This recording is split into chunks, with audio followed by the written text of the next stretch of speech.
If you live in a society with other people, you've probably noticed how easy it can get sucked into comparing yourself with said other people. And like me, you've probably noticed that most of the time when you compare yourself to said other people, it starts feeling kind of awful, especially if you have, I don't know, a social media account or access to the internet. In this video, we're going to be diving into why you compare yourself with other people and how to stop.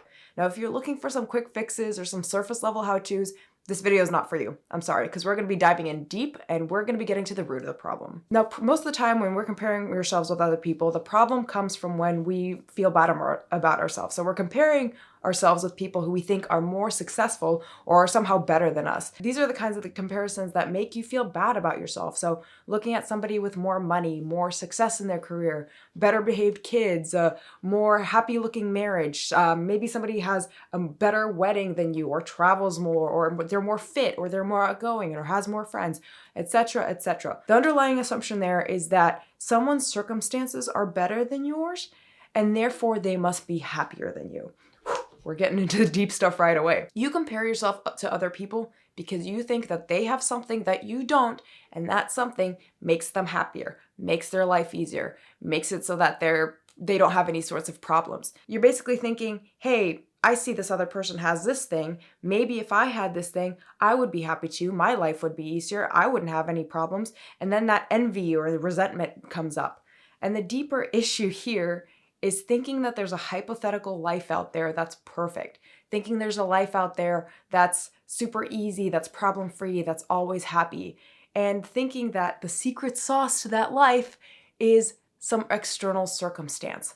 I recently read a book called The Midnight Library, and if you don't want any spoilers, please go ahead and skip to this time in the video, and I'm also going to put a little spoiler alert here, so as soon as that's gone, you know that the spoilers are over. But the story begins with this woman who feels really depressed about herself, and she has all these regrets about her life. She wishes that she had not broken up with this guy, and maybe like what if she had married him, or what if she had pursued her high school dream of being an Arctic scientist explorer person, or what if she had moved with her best friend to Australia and lived her life there, or what if she pursued her passion about music. And she has all these regrets in the beginning of the book, and she dies.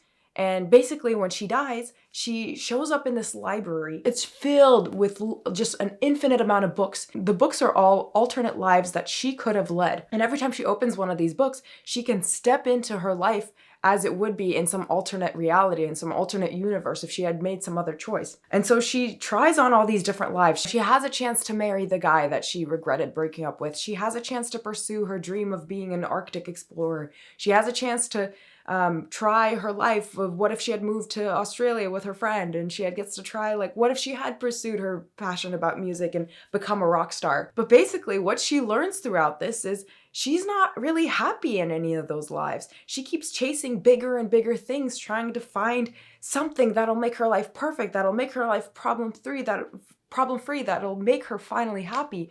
And as she goes through all these lives and lives all these lives, she realizes it's not the external circumstances that make you happy, because there's no such thing as a life that's perfect, as a life that doesn't have any problems. She realizes that no matter how successful and accomplished she might be, there's always something around the corner. There's always, every stage of life presents itself with its own set of challenges. So there's no just living a problem-free life. And towards the end of the book, what she ends up doing is coming back to the original life that she had and going, fuck it, I'm just going to be happy with what I have and learn to love what I have. And the key message to this book is that true happiness doesn't come from your circumstances. It's something that you have to create within yourself.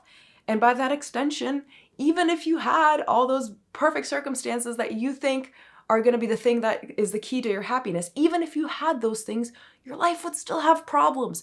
You just don't know what those problems are. You can't predict those right now because from your current vantage point, you just don't have that kind of insight. So you don't know what problems you're going to have until you accomplish that goal, until you achieve that thing, until you get that thing. And by extension, even if you had those circumstances, even if you achieve those things, if you got those goals, if you lived your dream life, your life would still not be perfect. You would still have problems. Sure, maybe some of your problems would be minimized or go away, if you had more money, if you had more time, whatever. But those problems would just be replaced by other problems. Things that you can't anticipate right now because you just can't see them from your vantage point. So happiness can't come from external circumstances because no matter what you achieve, there will always be problems. There will always be some sort of hardship around the corner, some sort of challenge for you to face. And to come back to the topic of this video, we compare ourselves with other people because we think that they have it easier or they don't have any problems that we do. We think that their lives are perfect. But the truth is, we don't have a full picture of other people's experiences because we don't have access to what's going on in their minds and their emotions and their lives 24/7. We know that we go through hard stuff because we have access to our emotions and our thoughts and our experiences 24/7, but we only see a small little slivered, and it's usually pretty well polished, of other people's lives. So we have no idea what's going on with them. And the truth is, every single person, no matter how perfect their life looks, no matter how accomplished they are, no matter how happy they look, every single person has challenges. They have difficulties, insecurities, fears, problems that keep them up at night, just like you and I. And maybe at first, that's kind of a depressing idea, right? That this concept of no matter what you achieve, no matter how perfect your life is, there will always be a set of problems. There will always be some challenges around the corner. But in reality, it's actually really liberating if you think about it, because the point isn't to escape your problems altogether or find this external circumstance that will forever make your life perfect and you're always going to be happy and you're always going to be easy. Because the point isn't to escape your problems altogether. There isn't some final destination where your life is perfect, you don't have any problems, everything's easy, everything runs smoothly, you're happy all the time. That just doesn't exist. There will always be some sort of challenges. Instead of constantly chasing happiness and constantly chasing external circumstances, you can focus on enjoying your life as it is now and realize that you're free to be as happy as you decide that you want to be. It's something that you intentionally create within yourself. It's a habit and you have to build it purposely. And when you shift your focus to your internal state, you can stop worrying about all the hypotheticals and what ifs, and you can start focusing on being present and enjoying your life as it is now.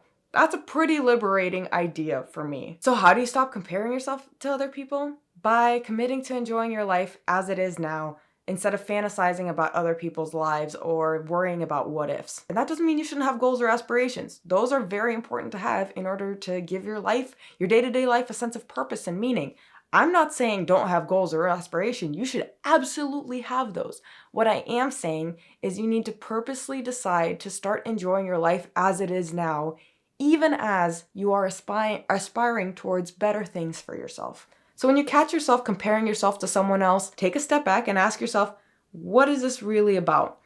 Dig deep and figure out what are the assumptions I'm making about this other person's life. Focus on your internal state instead of chasing those external circumstances. And that sounds kind of hard, doesn't it? And I'm going to admit it, that's hard. That takes a lot of intention. It takes a lot of work to start going, hey, my happiness does not depend on something external. It depends on me. That is a lot of work. And I told you this video isn't going to be some quick how-to or surface level fix for these solutions. It's something that you really have to work on from within. And if you're someone who's always comparing yourself to other people, if you're always worried about what other people think or trying to impress them, be sure to download my free guide on how to stop being a people pleaser. And it contains 10 strategies to start speaking up for yourself, to gain more confidence and build better relationships in your life. Check out the link in the description and I'll also post it in the comments below. I hope this video is helpful. Please leave me any comments or questions that you have and I'll see you in the next one.